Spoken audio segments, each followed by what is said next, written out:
What's going on, everybody? Welcome to Command and Console. My name is Jason, and today you see it on the screen, we are doing episode 1 of the Xbox exhibition. Now, what is the Xbox exhibition, you may ask? Well, it's very similar to the Project PS2 list. It's a list of games on Xbox 360 that I want for my own personal curated collection.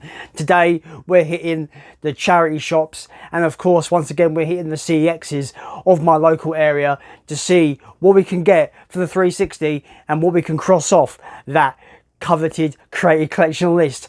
So join me as we go and hunt down some Xbox 360 games in town. That rhymed, but you know, cool, I suppose. Let's get onto it. Go!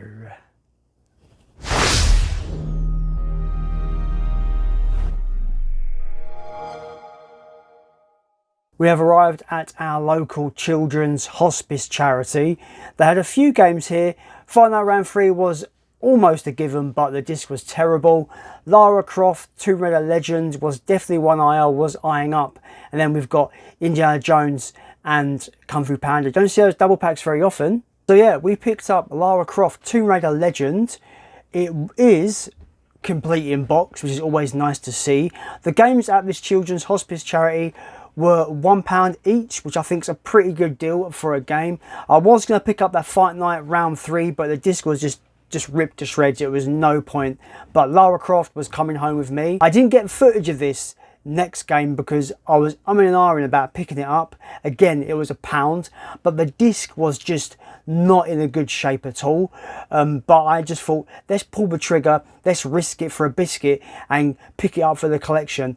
Anyway, with that disc being bad, let's take it to CEX and see if they can clean it up, because that would be great for the collection. So we are in CEX and we are just having a peruse on the 360 shelves. The usual stuff here: Fables, Fears, a little underrated shooter called Frontlines Through the War. I believe his back was compatible in the Xbox Series X as well.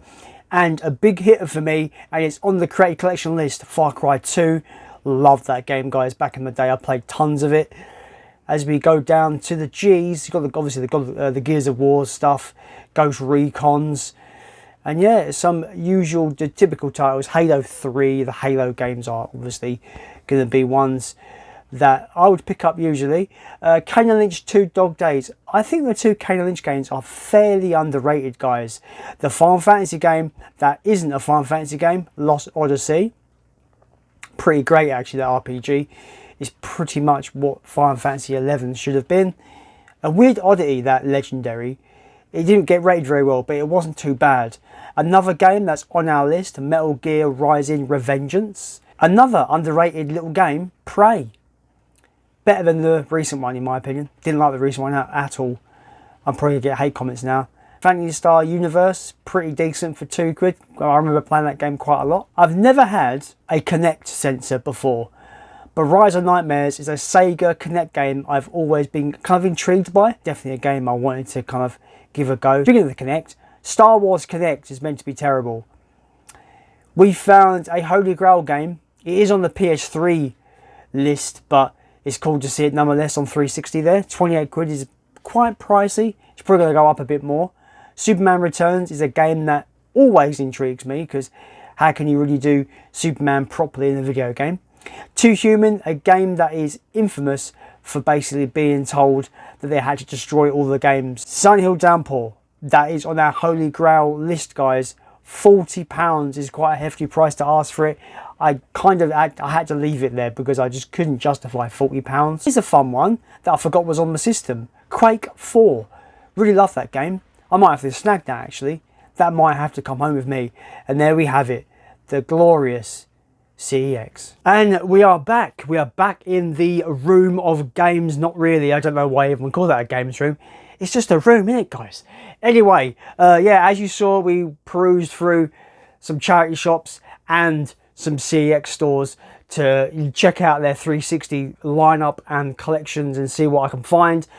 And I'm always going to do this. This is going to be a thing that we find on these hunts in these videos, guys, is that I'm going to pick up things that are not necessarily on the created collection, but I had a lot of fun hunting down these 360 games today. I had loads of fun. There's just stuff I forgot that were on the system that I'm like, I remember that, I'm gonna get that. It's dirt cheap. Xbox 360, from what I've seen today, is super cheap to start a collection. So I really recommend, if you want to go back to 360 and check out some of the titles you could get on there, I think now's the time to pull the trigger on some of these games, and the 360 library is definitely one of those. So the first two titles are not on my list, but I went into my local hospice charity and they were just sitting there. They were £1 a game, which I think is great when you find 360 games in a charity shop. £1 is great to pay, especially for games that are worth a bit more. Tomb Raider Legends. I remember this game being pretty decent, and speaking of decent, it came in decent condition, complete inbox. Really happy about this. The disc is really nice as well, really clean condition. Hello, it's me. Yeah, really nice condition. For £1, I couldn't just let it sit there. I thought, I'm grabbing this, I'm taking this for the Xbox collection. Next up is a game that I wasn't sure whether I wanted to pick it up. It was £1 from the same charity shop. You saw it in the footage. It was £1, and I really wasn't sure whether I should have picked it up or not, because at the time of that recording, the disc was in pretty bad condition. Pretty bad condition all around, to be fair. This is Call of Duty 2 for the 360. It was again complete inbox, but like I said, the disc was in bad condition, pretty bad condition, all things considered. But I was really chuffed that my local CEX, they put it through the cleaner for me for free. So big shout out to the local CEX of mine for doing that. So now this is a £1 game. It's a £6 game in CEX, but now the disc is in actually really nice condition there. Really happy about that. So yeah, I think for the hospice charity, I ended up getting a very good double whammy for these, I think. I haven't played this in years, so I'm looking forward to revisiting this one. I do believe Call of Duty 2 was a launch title for the 360, at least in the UK anyway. Let me know if you're from other parts of the world. Let me know if this was a launch title for you. I'd like to know. Tomb Raider Legend was, I think, when this classic era of Tomb Raider was coming to an end. I'm not sure if this was the last game of the classic run, with the classic, Lara Croft design there, right on the box art. But it might have been. I know Underworld came out in the same generation, so that might have been one of the two were the last bunch to come out with the classic Lara Croft character. But let me know about that. But I remember this being pretty decent as well. That is Tomb Raider Legends and Call of Duty 2. Next up, I went into my local animal rescue charity, RSPCA charity. They usually don't have much. They're usually kind of scarce. They've recently downsized, so the shop's even smaller than it used to be. So there's even less room there to have any kind of stock anyway. There was one game for 360. Shall I get it? The problem with the RSPCA charity shops is they put tape across the case, so you can't check the condition. So I had to take it up to the counter and go, can I have a look at the condition? They weren't happy about me asking this. They were like, trust me, it is in good condition. I don't trust you because I've seen some terrible condition stuff put out in charity shops. So there's no way I'm trusting someone that works at a charity shop that they've checked it, because they probably haven't. So I'm not doing that. And I checked it and it was fine. It didn't have the manual, but it was 50p, guys. So I'm like, 50p. I quickly give it a scan on the CEX app. It's a £354 game in CEX, and it is quite fitting because it's pretty much the pun of my channel. I picked up Command & Conquer 3 Tiberian Wars. I will get the manual for this, but this is in pretty decent nick, all things considered. It'll play anyway, that's all I care about, it'll play. But yeah, Command & Conquer, really happy about it. I remember being really excited for this game. I've always been a big fan of the Command & Conquer franchise. You know, I've made my channel as almost like a pun to it anyway. But I remember playing the original game on PlayStation 1. I remember playing it on PC. I think my uncle used to have it on the Sega Saturn. Yeah, I've played the original game on many different systems. I remember loving the spin-off games, like Red Alert 2 was great. Red Alert 3 was quite underrated. That's a game I'd like to get as a companion to this, Red Alert 3 on the 360.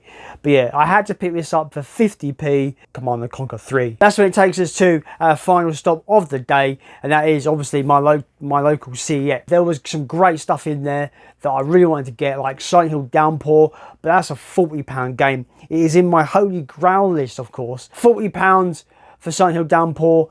I had a voucher, so I could have got it, but I chose not to. But we got a bunch of games here that I can cross off the list, more cheaper titles that could like fill out our list and cross our lists off quite quickly, getting the cheaper titles. And it's always fun to have a more higher priced item to hunt for, I suppose. Shout out to Dan the Games Man for giving me some advice on hunting down stuff. 2 titles from CEX. These are not on the Created Collection list. First game is a id Software title, and that is Quake IV. I'm a big fan of what the generation is now calling boomer shooters. I don't know why that is a thing, but my bread and butter for video games, my jam is old school 90s FPS. Doom, Duke Nukem, Quake. I love all those kind of games. There's been a big resurgence in 90s style FPS over the last 5 to 10 years, and it's been great to see that. I always forget about Quake IV. Lonely little Quake IV.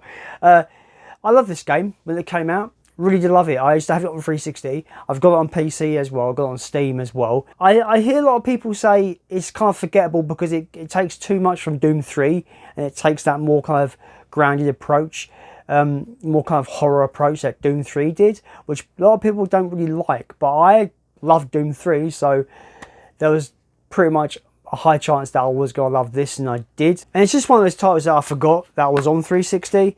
It comes with 2 discs, this one, but it's complete in manual, which is cool.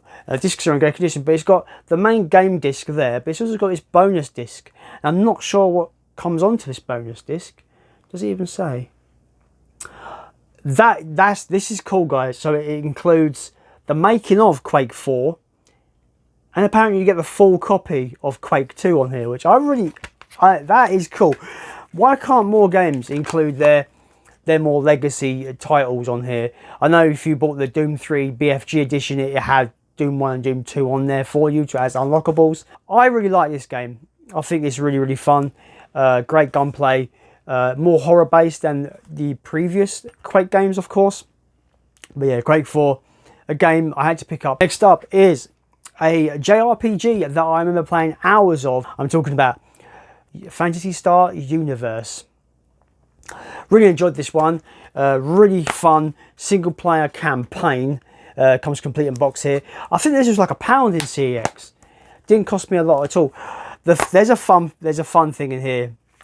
You don't see this very often, but there is a old school Xbox Live pamphlet, but it is for 48 hours of free Xbox Live back in the day, and it hasn't even been used. It's brand new. So this is going nowhere. This is going to stay in this case. This is when we move over to the titles that I can cross off my Xbox Exhibition Created Collection. The first title, again, these are really cheap titles that I thought, you know what, get the cheap ones in there while they're cheap. This first one is a Capcom game that I think a lot of people have forgotten about this series, because I just think it started strong, kind of faltered with the sequel, and kind of just died a death with the third game. I'm talking about the Lost Planet franchise. This first one is really good, like kind of like an action game, Japanese action game where you've got to keep yourself warm. You fight these mutant bugs on this snow planet, and you can pick up I think they're like heat cells, and they keep you warm. You're constantly freezing throughout the game. You've got to keep yourself warm by defeating enemies or mining these crystals that will give you like these heat orbs that will warm you up and keep you warm. Great fun, man. This is a great fun game. You get to pilot some mechs as well, so there's a mech action in there as well, giant robots if you like that kind of stuff. This game was loads of fun. I think it's fairly underrated and forgotten now, but this was a very early 360 game that I highly recommend. It's about £1. You can get this super cheap now, guys. Really recommend it. This is, of course, it's come complete in box. It's kind of a stickler to me. It has to have the manual. It has to be complete for me to get it. I always ask now in CEX, does this have the manual? Because sometimes they leave them in the case, sometimes they don't. They keep them with the disc behind the counter. But different stores do different things. So I always ask, does this have the manual? So thankfully this one did, and it was complete. Someone told me recently I've missed a trick with this game. Apparently I should have bought the Xbox 360 Classics version because it has a bunch of the DLC stuff. Because this is called, I think this is called Lost Planet Extreme Conditions. The Xbox 360 Classics version is called something else. So maybe I might pick up that variant as well, because I've heard it has additional content that I might want. But that is Lost Planet Extreme Condition. Lost Planet is done. Another game to cross off the Xbox 360 list, and this is one of my favourites from back in the day. I played hours of this game, and in my opinion, is the best in the franchise. I'm talking about Far Cry 2. This game really solidified next generation when I moved from my original Xbox to the 360. It blew my mind what it was able to do. The sense of depth in its mechanics were unreal. A massive open world, guys, massive open world. But there's so much to this game that it kind of paved the way for what we know from Far Cry 3 and beyond. But I don't think they've really kind of tackled what this game did well. Your guns jam, your guns rust and get broken down. You've got to basically throw guns away and pick new guns up because your one's broken down. Your car breaks down, you've got to get out and fix your car. This kind of stuff sounds rudimentary now, but in 2009, it was like next level for me, right? I swear, right, guys, there's a point in this game where you will go, no, don't do this to me, no. I'm talking about a point where you've completed a certain story part and you realise that the map you're on is only half the map. And then it opens up like this south part of the map, you're like, why? I've spent so long. But yeah, this game is great. I can't wait to jump back in and play this again. It's just so much fun, so much depth in this gameplay. I adore it. And the best thing about this game, the thing that blew my mind is the fire mechanics. The fire mechanics are unreal. So much good just burning shit in this game. Just so much fun. Let fire rain in this game, man. You set a tree on fire and there's grass, it spreads all over the place. It literally is the best flamethrower simulator. I don't think there's been a game that beats the fire physics in this. The fire in this is next generation, and I don't think it's been topped yet. That's Far Cry 2. Far Cry 2 is done. Next up, I have one of two JRPGs that were on the Created Collection list. This first one is a game that I don't think it got very good reviews at all back in the day. It is a Square Enix game. I'm talking about the JRPG Infinite Undiscovery. This is only £4. It's a massive game as well. I think this game's on 2 discs or 3 discs. I think it might be, it is 2 discs. This game covers 2 discs, complete with manual. The artwork on that manual is beautiful as well. I remember really enjoying this game. It's got a real-time combat system. You can create combos and you can tell your partners to go in there and attack and do stuff. It's really, really fun. Infinite Undiscovery is also crossed off the list. The final pickup for this whole episode is a game I remember just not liking from the get-go when it came out. I remember playing a PS2 version of this game. It's not the same game, but you know, the previous game on PS2. It's a franchise I'm still kind of unfamiliar with because I know this game, I know the earlier PS2 game. I've not really played anything else from this franchise. I'm talking about the JRPG Star Ocean: The Last Hope. I'm sure this got a recent re-release on PS4 or something over the last few years. But I just got this Xbox 360 version because it's the version I used to have. I remember not liking this too much when I first got it. I don't think it gives you the best first impression. There's a lot of text. There's a lot of information that you've got to absorb when it concerns combat and stuff like this. This game grew on me quite a lot over the years since I had it, when I had a 360. And I think it's a very, very engaging JRPG that I actually had a lot of fun with back in the day.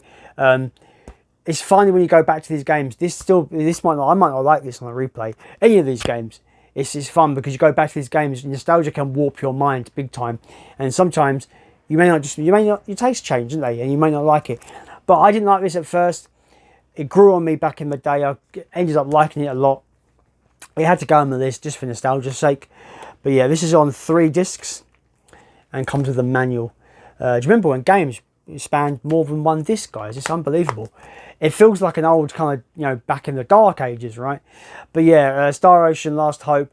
It's a game that I remember fondly that I didn't like to begin with, but hopefully on the replay, it'll just be, I'm back where I was, just really enjoying this one. That is the final game for today's video. That is Star Ocean, The Last Hope. So there we go, guys. That is the first episode of the Xbox exhibition done. We've crossed off quite a few games off the list. Not loads, but a few. We've seen some of the holy grails in the wild lately. We've seen that, Silent Hill Downpour there. Also, I saw Silent Hill Homecoming as well. You saw in the footage. That's a game I'm not desperate to own because I don't think it's very good, but it'd be nice to have both the Silent Hill games on 360. So that is our haul for Xbox Exhibition Episode 1.